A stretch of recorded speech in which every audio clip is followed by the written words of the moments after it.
Alam natin na ang ating mga overseas Filipino workers o OFWs ang tinaguriang mga bagong bayani ng ating bansa.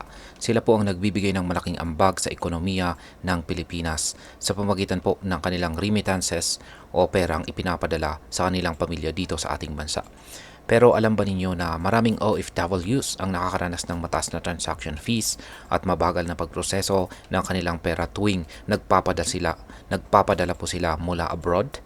Ngayon ay may isa pong makabagong solusyon na maaari pong magbago sa paraan ng pagpapadala ng pera ng ating mga OFWs gamit ang blockchain technology. Yan, meron pong Traction Fay, isang leader sa financial technology o fintech ay nakipag-partner na sa coins.ph upang gawing mas mabilis, mura at mas accessible ang pagpapadala ng pera gamit po ang cryptocurrency to peso conversion. Pero ito po ay pero paano po ito gumagana at ano po ang magiging epekto nito para sa ating mga kababayang OFWs at sa kanilang mga pamilya. Kaya yan po ang siyang ating aalamin sa video na ito. Pero bago po tayo magpatuloy ay nais ko lamang po munang bigyang linaw ang aking disclaimer kung saan ang nilalaman po ng video na ito ay hindi po ito isang financial advice. For education and information purposes lamang po ang layunin nito. Yan, umpisahan po natin sa kung ano po ang layunin ng partnership ng Traction Pay at ang coins.ph.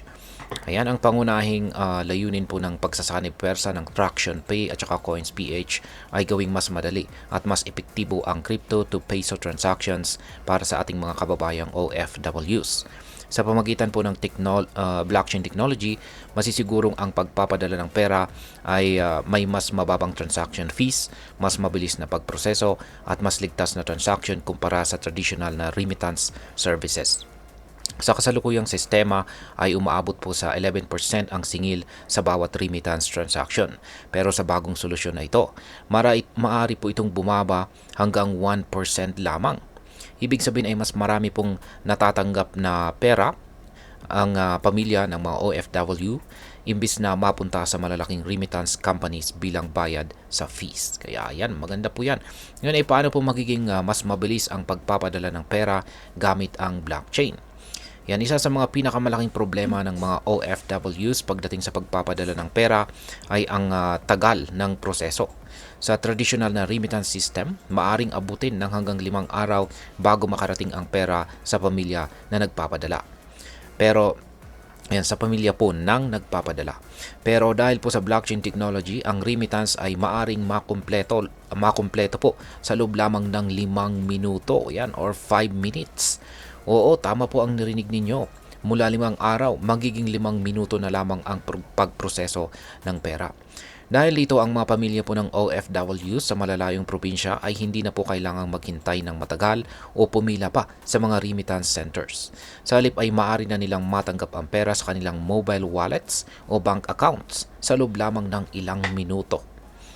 Ngayon ay ano po ang kahalagahan ng blockchain sa transparency at saka security? Bukod po sa bilis ng mas murang fees, isa pang mahalagang benepisyo ng blockchain technology ay ang security at transparency ng bawat transaction. Ang blockchain ay isa pong decentralized ledger, ibig sabihin ay bawat transaction ay nakarecord at hindi po maaring baguhin o dayain. Ito ay isang malaking tulong para sa mga OFWs at kanilang pamilya dahil mababawasan po ang mga kaso ng fraud o panloloko na madalas mangyari sa traditional na remittance system.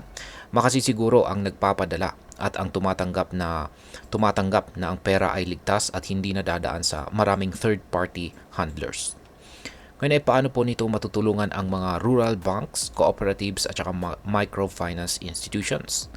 Yan, ang partnership na ito ay hindi lang para sa mga OFWs at kanilang pamilya. Malaki rin ang maitutulong nito sa ating mga rural banks, cooperatives at saka microfinance institutions. Dahil po sa integration ng blockchain-powered financial tool sa kanilang sistema, mas maraming Pilipino ang magkakaroon ng access sa digital financial services, lalo na ang mga nasa malalayong lugar. Sa madaling salita ay mas maraming Pilipino ang magkakaroon po ng access sa ligtas at maayos na financial services nang hindi na kailangang pumunta sa malalayong bangko o remittance centers. At ngayon ay ano po ang epekto nito sa mga OFW at kanilang pamilya? Para sa ating mga kababayang OFWs, Ang teknolohiyang ito ay isang malaking game changer. Una, mas mababa ang fees kaya mas maraming pera ang naipapadala sa kanilang pamilya. Pangalawa, mas mabilis ang transaction kaya hindi na kailangang maghintay ng matagal. At pangatlo, mas ligtas ang kanilang pera dahil protektado po ito ng blockchain technology. Para naman sa kanilang mga pamilya dito sa Pilipinas, hindi na sila kailangang maghintay ng ilang araw bago matanggap ang pera. Maaari na po silang gumamit ng kanilang mobile wallets o bank accounts para direktang matanggap ang padala sa loob lamang ng ilang minuto. At bilang panghuli ay ano naman ang aking masasabi tungkol dito. Ayan, sa panahon ngayon kung saan ay patuloy na umuunlad ang technology, napakalaga na yakapin natin ang mga makabagong solusyon na maaaring makatulong sa ating ekonomiya at sa ating mga kababayan. Ang partnership po ng Traction Pay at saka Coins PH ay isang magandang hakbang patungo sa mas mabilis, mas mura at mas ligtas na sistema ng remittance para sa ating mga OFWs.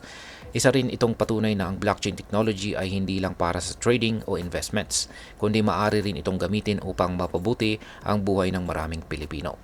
Sa pamamagitan po ng technology ito, mas maraming pamilyang Pilipino ang makikinabang, hindi lamang sa remittances, kundi sa kabuuang financial system ng ating bansa. Kaya kung ikaw po ay isang OFW or may kakilalang OFW, malaking tulong ang impormasyong ito upang ma-maximize ang kanilang pinaghirapang kita. Kaya patuloy po nating suportahan ang mga ganitong innovation para sa mas magandang kinabukasan ng ating bansa. At ayan, hanggang dito na lamang po tayo sa video na ito mga ka-crypto. Sana po ay inyong nagustuhan ang aking paliwanag sa video na ito. Kung inyo po itong nagustuhan, pag-click lamang po ang like button nito. Marami pong salamat sa panonood, ingat po tayo lagi at God bless po sa ating lahat.